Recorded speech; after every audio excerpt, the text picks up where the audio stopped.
Kaloor stadium അപകടത്തിൽ മൃദംഗ Vision MD Nikosh കുമാറിനെ Palarivattom police arrest ചെയ്തു.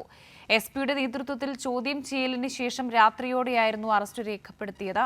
ഉമാ തോമസിന്റെ ആരോഗ്യനിലയിൽ പുരോഗതി ഉണ്ടെന്ന് ഡോക്ടർമാർ. അപകടവുമായി ബന്ധപ്പെട്ട അന്വേഷണം തൃപ്തികരമാണെന്ന് K. സുധാകരൻ MPയും പ്രതികരിച്ചു. വ്യാഴാഴ്ച ഉച്ചയോടെയാണ് Mridanga Vision MD Nikosh Kumar Palarivattom police സ്റ്റേഷനിൽ ഹാജരായത്. ഇയാളെ കൊച്ചി ACP-യുടെ നേതൃത്വത്തിൽ ചോദ്യം ചെയ്ത ശേഷം രാത്രിയോടെ അറസ്റ്റ് രേഖപ്പെടുത്തി.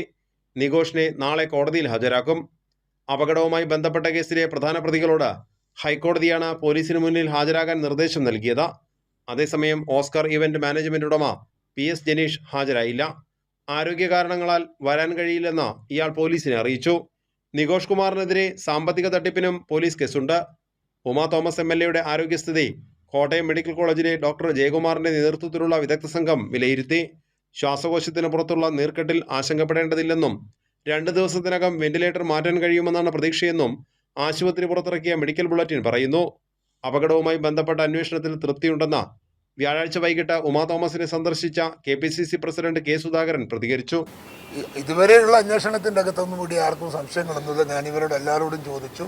ആർക്കും അങ്ങനെ അഭിപ്രായ വ്യത്യാസങ്ങളൊന്നുമില്ല. എല്ലാം കൃത്യമായിട്ടും സത്യമായിട്ടും പോകുന്നുണ്ട്. ഇതിനിടെ ഉമാ തോമസ് MLA അപകടത്തിൽപ്പെടുന്ന ദൃശ്യങ്ങൾ പുറത്തുവന്നു. സംഘാടകരുടെ ഭാഗത്തു നിന്നുണ്ടായ സുരക്ഷാ വീഴ്ച ഇതിൽ വ്യക്തമാണ്.